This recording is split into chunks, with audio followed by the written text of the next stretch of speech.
میں دے جائیں، بے شک اس میں نشانی ہے اور ان میں اکثر ایمان لانے والے نہیں، اور تمہارا پروردگار تو غالب اور مہربان ہے. یہ وہی آیت ہے جو ریپیٹ ہو رہی ہے. اور اس میں اللہ تعالیٰ کیا فرما رہے ہیں کہ یہ ان ساری چیزوں میں نشانی ہے. جب دوزخ اور جنت کے معاملات دیے جاتے ہیں، سزائیں دی جاتی ہیں، اس لیے نہیں دی جاتی کہ آپ یہ کہیں ہیں جنت ایسی بنی ہے، دوزخ ایسی بنی ہے.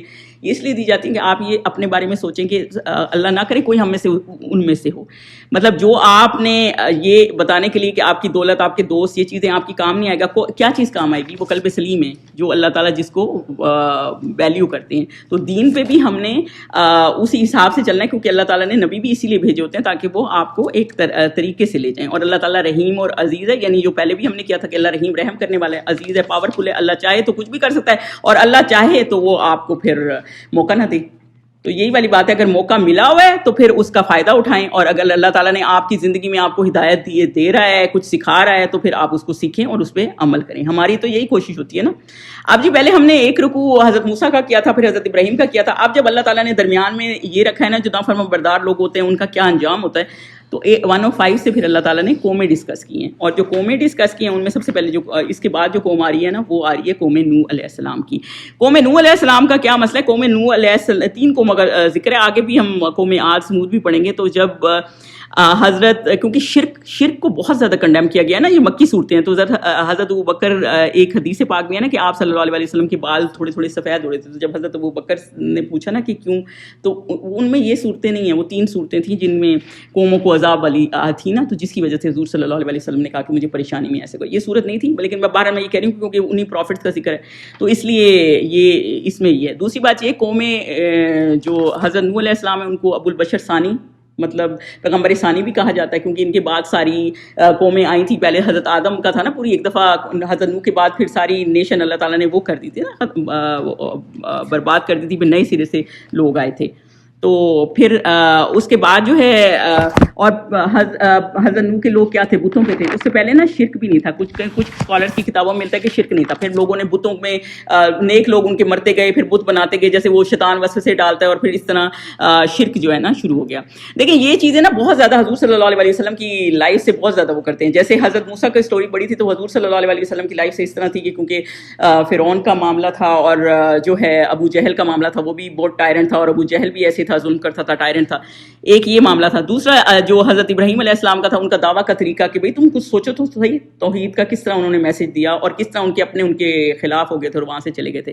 اور اب حضرت نوح علیہ السلام کا تھا کہ انہوں نے 950 سال کے قریب، یہ قرآن میں ہے، انہوں نے کی. اور قوم جو آیا ہے نا، انہوں نے مرسلین رسولوں کو جھٹلا دیا، یعنی کہ پچھلے بھی سارے، کسی بھی ایک رسول کو آپ نہیں مانتے نا، نبی کو. اسی لیے تو یہ لوگ جب حضور صلی اللہ علیہ وسلم کی بیعت بھی کرتے تو ہم تو نہیں کر سکتے حضرت عیسیٰ کی، ہم کیسے کریں؟ ہم تو ان کو بھی نبی مانتے ہیں اللہ کی، اور وہ اللہ کے نیک بندے تھے، نبی تھے. تو بیسیکلی یہ ہے کہ وہ یہی مسئلہ ہے کہ اب ایک کو بھی جھٹلا دیتے نا، سمجھے آپ نے ساری چین کو جھٹلا دیا ہے نا. تو یہ اللہ تعالیٰ اس میں یہی بتا رہے ہیں کہ انہوں نے سارا وہ کر دیا. اور حضور صلی اللہ علیہ وسلم کو بھی یہ کیوں بتا رہے ہیں کہ حضرت نوح علیہ السلام کا قصہ اس لیے بھی ڈسکس ہو رہا ہے کیونکہ حضرت نوح علیہ السلام کا کیا معاملہ تھا کہ وہ توحید کا ایک ہی میسج سب سے چلا آ رہا ہے. تو یہ اللہ تعالیٰ بتا رہے ہیں کہ توحید کا میسج، انہوں نے بھی ان کو توحید کا ہی میسج دیا تھا بیسیکلی. تو یہ والا مسئلہ ہے. اور دوسری بات ہے کہ آخر ان کو بھی وہاں سے جانا ہی پڑا، اور حضور صلی اللہ علیہ وسلم کو بھی وہاں سے جانا ہی پڑا، اور لوگوں نے ادھر بھی ترک کیا اور ادھر بھی. تو یہی والا مسئلہ ہے. اور سب سے بڑی بات اس لیے بھی بتایا جا رہا ہے کہ جو قوم نوح تھے نا، اس میں ایک ریلیجن کے لوگ نہیں تھے، اس میں نجاسی بھی تھے، آگ کو پوجنے والے بھی، کرسچن بھی تھے، یہود بھی تھے، کافر مشرک بھی تھے. اور حضور صلی اللہ علیہ وسلم کا بھی یہی معاملہ تھا. مکہ میں تو مشرک تھے، لیکن مدینہ میں پھر یہود تھے، نصارہ تھے، ہر طرح سے پالا پڑا تھا نا. تو اللہ تعالیٰ پھر ادھر سے ان کو قوم نوح کو ڈسکس کریں کہ انہوں نے، ان کی قوم نے بھی ایسے ہی ان کو جھٹلا دیا. اور یہی کہ ان کا میسج بھی کوئی ڈفرینٹ نہیں تھا. آگے چلیں جی 106 پہ چلیں. جب ان سے ان کے بھائی نوح نے کہا کہ تم ڈرتے کیوں نہیں، میں تو تمہارا امانت دار ہوں.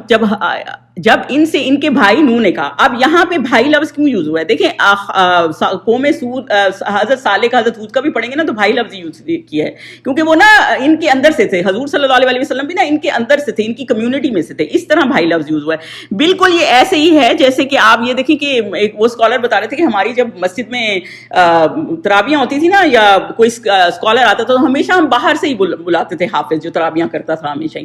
تو نا کمیونٹی نے اندر سے کسی کو تیار ہی نہیں کیا ہوا تھا. تو وہ جب بھی باہر آتا تھا, باہر سے کوئی آتا تھا, وہ اپنے حساب سے درس دے کے چلا جاتا تھا یا تراویحاں کرا کے. جب آپ اندر سے تیار کرتے ہیں نا تو وہ کمیونٹی کو جانتا ہوتا ہے, وہ کمیونٹی کے حساب سے چل رہا ہوتا ہے. تو وہ نا وہ ایک چیز ضروری ہوتی ہے کہ آپ اپنے اندر سے ایک بندہ تیار کریں جو ہر وقت آپ کو گائیڈ کرے. دیکھیں حضور صلی اللہ علیہ وسلم کے پاس مسجد مدینہ آئے تھے لوگ, حج کے ٹائم مسلمان ہوئے مدینہ کے لوگ تھوڑے سے تھے, لیکن حضور صلی اللہ علیہ وسلم نے مصعب بن عمیر کو اور ایک اور صحابی کو ساتھ کس لیے بھیجا؟ اس لیے کہ وہ وہاں جا کے ان میں رہیں گے نا تو ان کو وہیں جا کے بتائیں گے, وہ مکمل رہتے ہی وہیں تھے.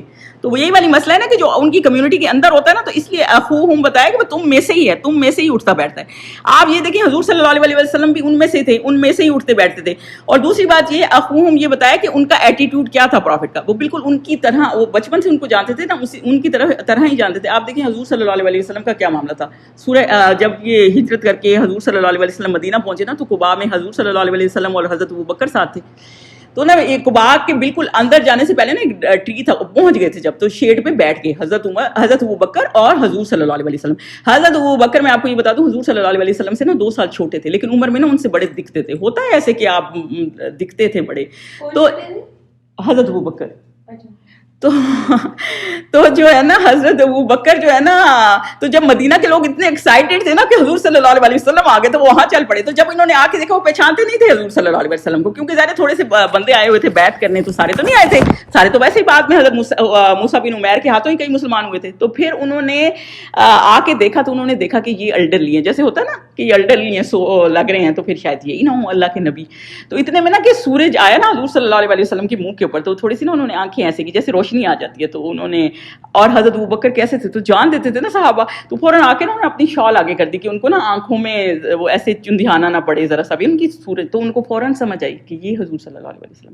لیکن دیکھیں ان میں سے تھے نا بالکل ویسے ہی بیٹھے ہوئے تھے کہ پہچانا بھی نہیں جا رہا کہ وہ کون ہے. ایک بچی چھوٹی سی پانی بھر رہی ہے, کنویں پانی نہیں بھرا جا رہا, حضور صلی اللہ علیہ وسلم کھڑے ہیں, تو ان کا ہاتھ تو نہیں پکڑ سکی, انہوں نے انگلی پکڑی ہوگی, چھوٹی سی جو بچی تھی, ہاتھ انگلی پکڑی اور لے گئی ان کو کہ مجھے پانی بھروا دیں. انہوں نے پانی بھروایا, گھر تک چھوڑ کے آئے, کیونکہ وہ یہ نہیں رکھتے تھے کہ میں لیڈر ہوں, میرے سے کوئی بات نہیں کر سکتا, لیکن وہ اتنا اپنے آپ کو کمفرٹیبل رکھتے تھے. ان کے سامنے تھے کہ سوچیں بچے بھی ان کو اس طرح ٹریٹ کریں. آپ خود سوچیں, آپ یہ سوچیں جب حجر اسود کا ٹائم تھا ان کی پہلے سے ریپوٹیشن کتنی اچھی تھی, تبھی جب یہ آئے سامنے تو انہوں نے کہا کون رکھے گا یہ بلیک سٹون. جب گلی سے حضور صلی اللہ علیہ وسلم انٹر آئے نا, انہوں نے کہا یہ ساتھی کو مین ہے, کیونکہ ان میں سے تھے نا, اخوہم انہی کے بھائی تھے نا, انہی میں سے تھے. تو ان کو پتا تھا کہ یہ ایسے ہیں, ایسے کوئی باہر سے آئے ہوئے نہیں تھے کہ آپ کو پتہ ہی نہیں ہے کہ کیا ہو جاتا ہے. حضور صلی اللہ علیہ وسلم ایک دفعہ تہجد پڑھے تھے, میں یہ اس لیے قصے بتا رہی ہوں کہ بڑے مزے کے قصے ہیں حضور صلی اللہ علیہ وسلم کے. تو ایک دفعہ تہجد پڑھے تھے, تو جیسے نماز کو تھوڑی سی فجر کو دیر ہوتی ہے, جیسے حرم نہیں ہے, حرم میں دیر ہوتی ہے تو کئی عورتیں لیٹ جاتی ہیں, آدمی لیٹ جاتے ہیں کہ چلو ابھی ذرا تھک گئے ہیں. ظاہر حضور صلی اللہ علیہ وسلم بھی کافی مڈ نائٹ میں باتیں کرتے تھے,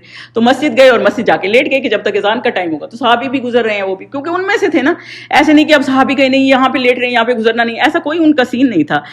کہیں اس میں جاتے تھے وار میں, تو 3 لوگوں کا جانور ہوتا تھا, تو 2 رائڈ کر رہے ہیں, تو یہ بھی ساتھ ہوتے تھے, یہ بھی ساتھ چلتے تھے, اور وہ صحابی کہتے تھے نہیں یا رسول اللہ ہم آپ بیٹھ جائیں ہم چلتے ہیں. ظاہر سی بات ہے وہ اللہ کے نبی تھے, آپ کیا سوچیں گے, کتنا آپ بیڈ خود میں فیل کریں گے کہ اللہ کے نبی چل رہے ہیں اور آپ بیٹھے ہوئے ہیں, کتنا صحابی فیل کرتے ہوں گے. لیکن آپ کو پھر اوبیڈینسی بھی ضروری ہے.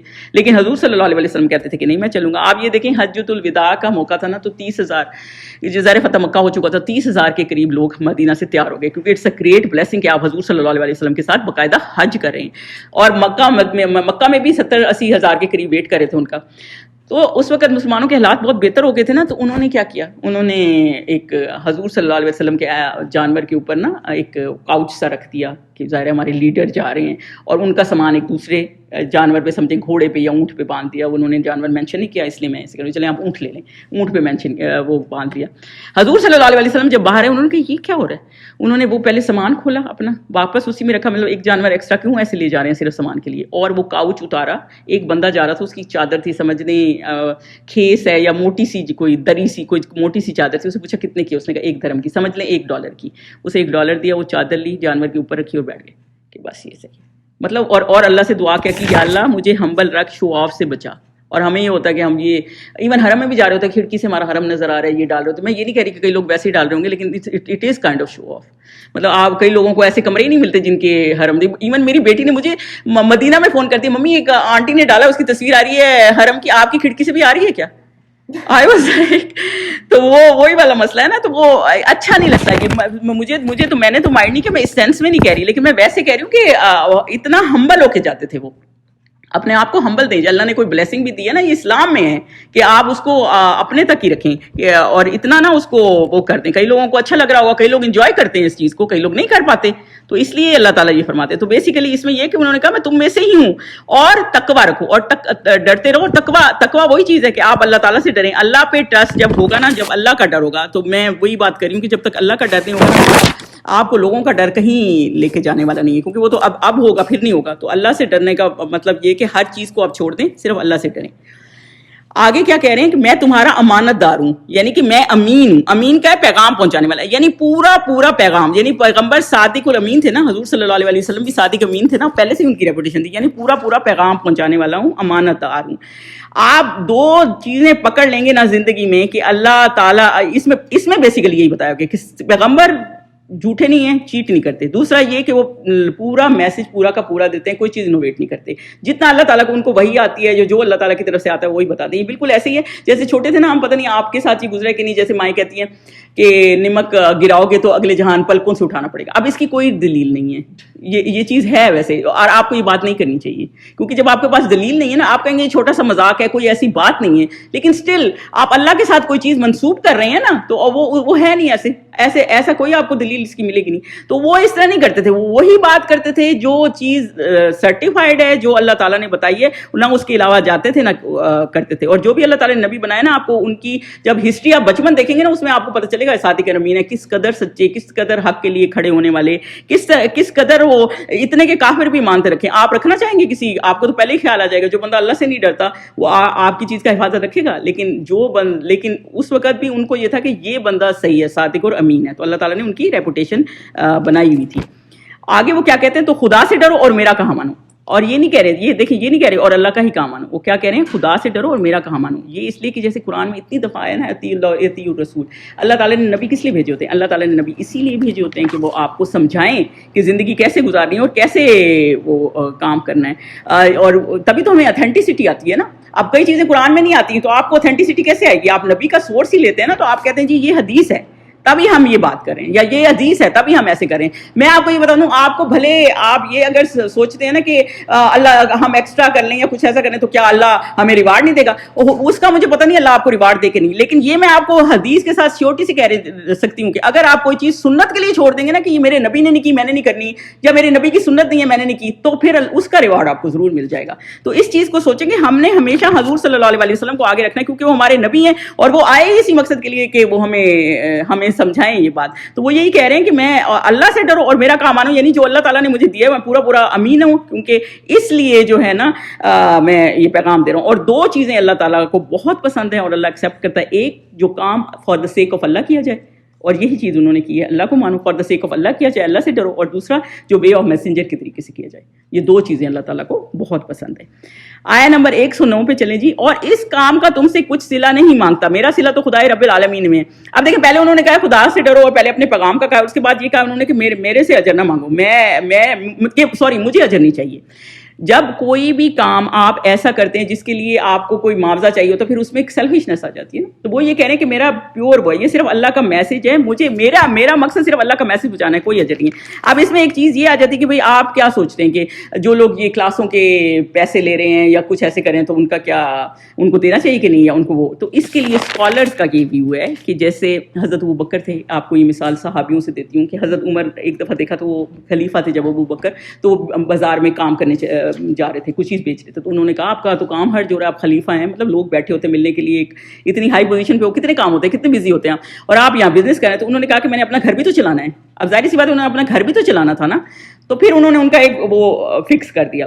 تو وہ اس طرح جائز ہے. لیکن اگر آپ اس پرپز کے لیے کریں کہ نہیں میں نے صرف پیسے کے لیے دین کا کام کرنے کہ میں نے پیسے اکٹھے کرنے, نہیں, وہ معاملہ ٹھیک نہیں ہے. تو پھر اس کا اجر اس طرح نہیں ہے نا, پھر آپ کا اجر وہ نہیں ہے.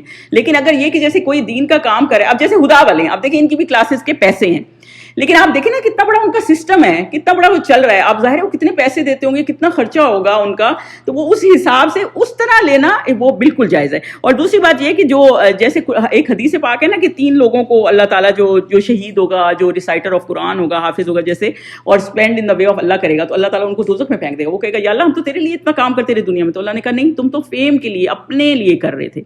تو یہی والا مسئلہ ہے کہ آپ کو اس میں نا کنڈیشن نہیں رکھنی چاہیے کہ میں نے اتنے پیسے جمع کرنے ہیں اس لیے میں یہ یوٹیوب کا چینل چلا رہا ہوں, یا میں یہ اس لیے دین کا کام کر رہا ہوں. آپ اللہ کے کام میں کریں, لیکن یہ اور بات ہے کہ اگر ظاہر سی بات ہے آپ اللہ کے کام میں اتنے لگے ہیں, جیسے فرحت ہاشمی ہیں, وہ بھی, ان کے ہسبینڈ بھی, ان کی بیٹی بھی, ان کے ہسبینڈ بھی, اب وہ اتنا کر رہے ہیں, پوری دنیا میں ان کا وہ پھیلا ہوا ہے, تو ظاہر سی بات ہے انہوں نے اپنے گھر نہیں چلانے, تو ظاہر ہے نا وہ پھر کچھ تو رکھیں گے نا اس کی اماؤنٹ, تو وہ اس حساب سے وہ کرتے ہیں. اور آپ یقین کریں اگر کوئی بندہ ان کو یہ کہہ دیتا نا کہ ہم نہیں کر سکتے, ہمارے پاس افورڈ نہیں کرتے, لیکن ہم کرنا چاہتے ہیں, تو وہ اس کو چھوڑ بھی دیتے ہیں. تو یہ میرا اپنا ایکسپیرینس ہے, تو میں آپ کو یہ بتانا چاہتی ہوں کہ یہ الحمدللہ اس لیے اس طرح وہ کرنا ٹھیک ہے. لیکن نبی اسی لیے کہہ رہے ہیں کہ ہمیں کوئی اجر نہیں چاہیے کہ تم ہمیں کچھ دو یا ہمیں کوئی فائدہ دو, نہ کوئی فیم, ہمیں کچھ نہیں چاہیے. میرا صلہ اللہ, جب اللہ سے آپ اجر کا رکھتے ہیں نا, وہ ایک سنسیریٹی کا لیول ہی کچھ اور ہوتا ہے. کیونکہ آپ اگر صدقہ بھی کریں, آپ کو پتہ ہے ابھی تو آپ کو نہیں مل جانا, آپ کو اللہ نے اگلے جہان دینا نا. کئی چیزیں ایسی, کئی نیکیاں آپ ایسی کر رہے ہوتے ہیں, ہم نمازیں پڑھے جا رہے ہیں, نفلیں پڑھے جا رہے ہیں, وہ بھی ظاہری بات ہے اگلے جہان ہمارا کیا ہے, ہمارا یہی کانسیپٹ ہے کہ ہمیں اللہ تعالیٰ اس کو ہماری ان چیزوں کو کاؤنٹ کرے انشاءاللہ تعالیٰ. اور اس کے بعد دوبارہ وہ کیا کہہ رہے ہیں, اور خدا سے ڈرو اور میرے کہنے پر چلو. یہ آیت اس طرح ریپیٹ ہو رہی ہے. ایک تو یہ بات ہے کہ پہلے انہوں نے کہا خدا پہ, پہلے میسج پہ فوکس ہوتے ہیں نبی, اور پھر بعد میں انہوں نے بیچ میں یہ کہا کہ اگر تم یہ سوچو کہ مجھے کوئی اس سے فائدہ ہے, تو مجھے کوئی فائدہ نہیں ہے, میں تمہیں یہ بتا رہا ہوں کہ میرا اللہ کا پیغام تھا, میں نے دینا تھا, دے دیا.